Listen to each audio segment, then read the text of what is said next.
তো হ্যালো বন্ধুরা, আপনারা কেমন আছেন? চলে এলাম আর একটা নতুন ভিডিও নিয়ে। আজকে চলে এলাম কলকাতা লেবুতলা পার্কে। কলকাতা লেবুতলা পার্কে যেখানে হয়েছিল 8 বছর রাম মন্দির। আজ সেখানে আপনাদেরকে নিয়ে এসেছি পুজোর 1 মাস আগে। পুজোর 1 মাস আগে এরকম দৃশ্য ছিল। তার কিছু পুজো আসার কিছুদিন 1 সপ্তাহ আগের ভিডিও আছে, আপনাদেরকে দেখাবো। এখন এমন হয়েছে, এখন চারদিকে নাগরদোলা, ডিস্কো বসেছে।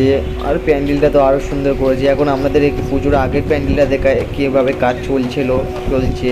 দেখুন, পুরো গেট দিয়ে রেখে দিয়েছে। আপনাদের গেটের বাইরে থেকে ভিডিও করে দেখাচ্ছি। তো ভিডিও ভালো লাগলে অবশ্যই একটা লাইক, কমেন্ট আর সাবস্ক্রাইব করতে ভুলবে না।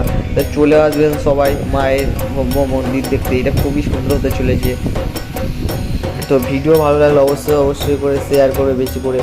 কলকাতার লেবুতলা পার্ক শিয়ালদা থেকে আসলে পুরো সোজা রাস্তায় পুরো 2 মিনিট 3 মিনিটে হাঁটতে হবে। আর এবার পুজোর 1 সপ্তাহ আগে সব কমপ্লিট হয়ে গিয়েছে। এখানে দেখতে পাচ্ছেন নাগরদোলা বসেছে, আর সাইডে আছে ডিস্কো আছে। ওই প্যান্ডেলটা পুরো তিরপল দিয়ে পুরো ঢাকা দিয়ে রেখে দিয়েছে।